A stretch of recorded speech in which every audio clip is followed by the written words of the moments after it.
नमस्कार, आदाब। मैं हूँ रोहित सिंह और ट्रिपल.com पर आप सभी का बहुत बहुत स्वागत है। भारत को ज्योतिष विद्या का गढ़ माना गया है और वर्तमान में ज्योतिष विद्या के विभिन्न प्रकार प्रचलित हैं। ऐसे में आज हम आपको एक ऐसी शख्सियत से मिलवाने जा रहे हैं जिन्होंने काशी हिंदू विश्वविद्यालय से ज्योतिष विद्या की पढ़ाई की और उसके साथ में और भी बहुत कुछ किया। हम बात कर रहे हैं डॉक्टर पारसनाथ ओझा जी की। सर, आपका बहुत बहुत स्वागत है हमारे चैनल पे। जी। सर, आपकी एक सबसे खास बात यह है कि आप सालों से पांचांग निकाल रहे हैं, कैलेंडर्स निकाल रहे हैं। जी। क्या महत्व है? मैं तो सबसे पहला सवाल हमारे दर्शकों के लिए भी मैं करना चाहूँगा कि इन कैलेंडर्स पांचांग का हमारे हिंदू संस्कृति की हम बात करें या भारतीय सभ्यता की बात करें तो इनका कितना महत्व है और आप कब से इसमें जुड़े हुए हैं? देखिए, पंचांग जो है हमारे जन्म से लेकर मृत्यु पर्यंत पंचांग की आवश्यकता होती है।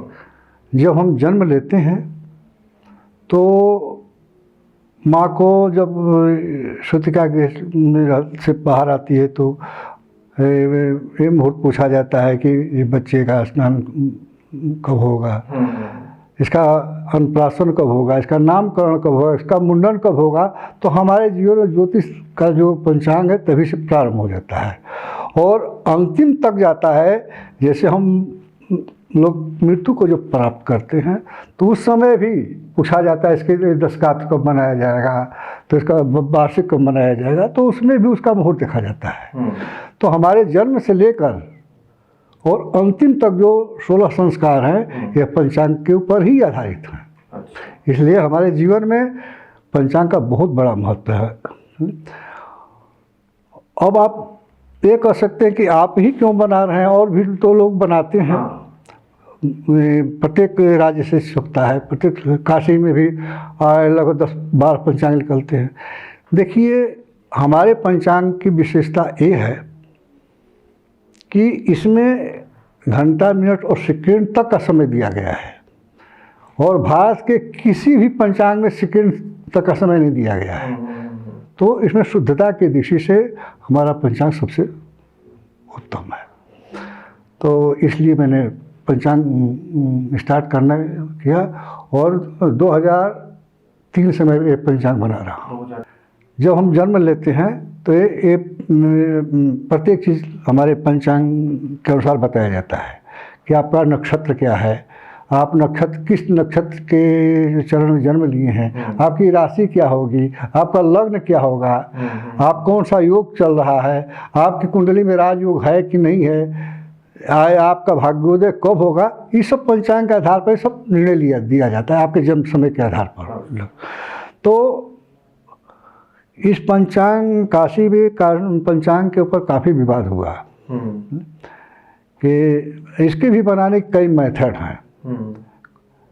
सिद्धांतों के अनुसार कोई गर्लाघवीय बनाता है, कोई सूर्य सिद्धांतीय बनाता है, कोई मकरंदीय बनाता है, कोई केतकीय बनाता है, कोई आर्भटीय बनाता है।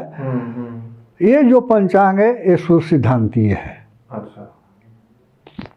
तो सूर्य सिद्धांतीय पंचांग काशी में 2 जगह से निकलता है, एक मेरे यहाँ से निकलता है, एक काशी हिंदू विश्वविद्यालय से निकलता है। तो हम दोनों के पंचांगों में समानता रहती है। और जो पंचांग बनते हैं वो करण ग्रंथीय होते हैं। इसमें सिद्धांत और करण 2 होते हैं। तो करण जो होता है स्थूल होता है और करण ग्रंथ पहले से निकालते हैं लोग, और इसमें निकालने में थोड़ी कठिनाई होती है। इसके जो गणित होते हैं थोड़ा ज़्यादा। वो जो है शक पर निकलता है, ये शिष्टादि से निकलता है और शक के ऊपर आधारित होता है, तो थोड़ी स्थूलता आती है। ये पंचांग जो है सूक्ष्म है। सर, हमें थोड़ा सा और पीछे लेके चलिए कि आपका जब पढ़ाई लिखाई का आपने इस बारे में सोचा तो क्या किस उस टाइम पे, क्योंकि काफ़ी लंबे समय पहले आपने जो है इस विद्या को सीखने का आपने वो फैसला लिया, कैसा वो? देखिए, हमारे पिताजी जो थे एक गांव के पंडित थे। वो पंचांग देखना जानते थे, पंचांग बनाना नहीं जानते थे। अच्छा। किसान थे। हम्म। तो उनकी रुचि थी कि हमारा एक लड़का ज्योतिष का अध्ययन करे। ओके। तो इसका श्रेय हमारे पिताजी को जाता है। तो उन्होंने मुझे काशी हिंदू विश्वविद्यालय में ले आकर एडमिशन कराया। ऐसे हम लोग प्रॉपर बिहार का रहने वाले हैं, जो बनारस से 90 किलोमीटर की दूरी पर मेरा गांव है। तो उन्होंने काशी हिंदू विश्वविद्यालय में एडमिशन कराया और मैं वहाँ अध्ययन करने लगा। और हमारे पिताजी कुछ कर्मकांड के क्षेत्र में भी थे। तो उनकी ये नहीं थे कि हमारा लड़का आचार्य कर जाएगा। उनका ये उद्देश्य था कि ज्योतिष सीख लेगा, कुछ कर्मकांड सीख लेगा तो गांव में आकर अपना करेगा। उनका ये नहीं था, लेकिन भगवती की कृपा और उनका आशीर्वाद मैं इस क्षेत्र में टाप करते गया और मुझे नौकरियां भी मिलती गई। मैं सबका निगलेक्ट करते हुए किया। और जब मैं 87 में मैंने PhD की तो मुझे नौकरी की ऑफर आ गई और मैं वहाँ दिल्ली नोएडा में काम करने लगा। वहाँ से मैं फिर अमेरिका चला गया। 5 साल अमेरिका में रहने के बाद में फिर वहाँ से आया। तो फिर मुझे ज्योतिष विभाग अध्यक्ष पर नौकरी मिल गई। 3 महीना किया, मैंने फिर छोड़ दिया, क्योंकि विदेश से मुझे क्लाइंटों का वो काम मिलने लगा। विश्वास वो कैसे करते हैं? अगर हम विश्वास, क्योंकि यहाँ पे तो हम रहते ही हैं, हमारी संस्कृति परंपरा वैसी रही है कि हमें तो विश्वास है बहुत हद तक। जिन लोगों को नहीं है वो एक अलग की बात है, लेकिन मैक्सिमम लोग ऐसे हैं जो विश्वास करते हैं। लेकिन विदेशों में कैसे हम विश्वास की अगर बात करें कि वो कुछ ऐसे, देखिए हमने वहाँ पर ज्योतिष के विषय में लेक्चर दिया और हमने बताया कि ये ऐसे चीज़ होता है। तो कुछ उसमें इच्छुक हो जाते हैं कि हमारी, देखिए सबका समय सामान्य नहीं जाता है, एक सामान्य जाता है, ऊपर नीचे होता रहता है। तो कितने लोगों का समय परिस्थितियों का जो मारे होते हैं तो आ जाते हैं। और जब उनका फलादेश घटता है तो स्वयं प्रचार करने लगते हैं कि हमारा ऐसा हो गया, हमारा ऐसा हो गया, ठीक ना। तो जब मैं वहाँ पर था तो मेरे पास मात्र 10-20 क्लाइंट्स थे। आज 6000 से ऊपर है। 6000 से ऊपर है। सिर्फ हम बाहर की अगर बात करते हैं तो हाँ, विदेशों की। और अब मैं ये कहता हूँ कि यहाँ के लोगों का काम करने के लिए मुझे समय नहीं मिलता है, लेकिन मैं जो आता है उसका आदर करता हूँ, देखता हूँ। तो ये सब है। इस दौरान सर आप कितने देशों का भ्रमण जो है? मैंने शुरू में हॉलैंड गया, हॉलैंड के बाद जर्मनी गया, अमेरिका गया, मैक्सिको गया, कनाडा गया, ये 5-6 देशों का गया।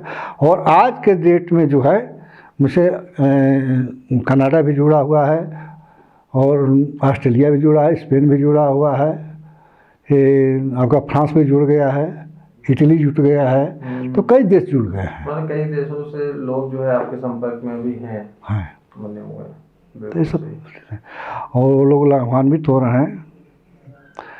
और प्रत्येक समस्या जो उनकी होती हैं, प्रत्येक समस्याओं का निदान मैंने आपको बता रहा हूँ कि 96 में एक अमेरिका की महिला थी एलिजाबेथ, वहाँ की यूनिवर्सिटी में पढ़ाती थी और अमेरिकन डॉक्टरों ने उसको घोषणा कर दिया कि इसको कैंसर है और इसका जो है 3 महीने की आयु है। जब अमेरिका से मेरे पास यहाँ पर कुंडली उसकी आई तो मैंने कहा कि वर्तमान में इसकी दशा के अनुसार ये 10 साल नहीं मर सकती है। तो मैंने कहा कुछ उपचार करनी चाहिए। उस समय जो है $5000 का मैंने अनुष्ठान कराया था। 5000 उस समय आपका लगभग चल रहा था 36 रुपये। 36 रुपये का उसमें डॉलर का भाव था, 35-36 किलो। तो मैंने लगभग 1.5 लाख का अनुष्ठान मैंने कराया। मैंने महामृत्युंजय कराया, ग्रहों का जप कराया, रोगान शेषान से दुर्गा सप्तशती का सचंडी पाठ कराया। इसका रिजल्ट ये आया उसको कैंसर ही नहीं था। ओके। और वहाँ पर जब वो दिखाने गई तो डॉक्टर का कैंसर नहीं है और तब उसने उसके ऊपर केस कर दी, डॉक्टर्स के ऊपर केस कर दी तो उसको $1 लाख मिल गया। ओके। उन्होंने $1 लाख का जो है केस कर दिया और उसको मिला। तो और हमारे यहाँ जो जितने पंडित हैं प्रतिदिन 3 टाइम संध्या पूजन करने वाले हैं, सब कुछ करने वाले हैं। पीताम्बरी धारण करते हैं, स्नान करते हैं। नहीं? तो ये सब सर इंडिया में अगर लोग आपसे मिलना चाहते हैं तो ऐसी कोई पर्टिकुलर जगह है? हाँ, मेरा ऑफिस है। जी। मैं बनारस में, वो लंका स्थान है, वहाँ पर मेरा ऑफिस है। अच्छा। वहाँ मैं 4 से 6 बैठता हूँ। ओके। और बाकी देश भर के अंदर और कहीं पर भी लोग, अगर हम यहाँ से बात करते हैं कि आपके पास लगातार, जैसे आपने कहा कि इंडिया के लोगों को आप बहुत ज़्यादा समय भी उस हिसाब से मतलब नहीं देते हैं, आपको उतना ज़्यादा समय नहीं दे पाते हैं, नहीं दे पाते हैं। लेकिन जो आता है, जो नीडी है, वो देते हैं, कोई बात नहीं है। क्योंकि व्यस्तता थोड़ी अधिक रहती है। क्योंकि ये सभी काम मैं ही करता हूँ, लिखने पढ़ने का जितने भी है, तो क्योंकि पंचांग का काम जो है सब नहीं कर पाता है, तो ये सब चीज़ें हमको वो वैसी बात नहीं है। ठीक है। चलिए, बहुत अच्छा हमसे बातचीत करने के लिए और इतनी महत्वपूर्ण जानकारी देने के लिए। सबसे महत्वपूर्ण बात ये कि ज्योतिष शास्त्र में लगभग, और जैसा कि गुरुजी ने कहा, सभी बीमारियों का या कोई भी ऐसी समस्या हो, उन सब का निवारण समाधान कहीं ना कहीं ज्योतिष शास्त्र में है, बशर्ते उसको सही तरीके से इस्तेमाल किया जाए और एक सही गुरु के माध्यम से उसको फॉलो किया जाए, तो उसका रिजल्ट भी आपको पॉजिटिव ही मिलता है। तो बहुत बहुत शुक्रिया हमारे साथ जुड़ने के लिए और इतनी महत्वपूर्ण बातें बताने के लिए हम सभी लोगों को। Thank you. धन्यवाद जी।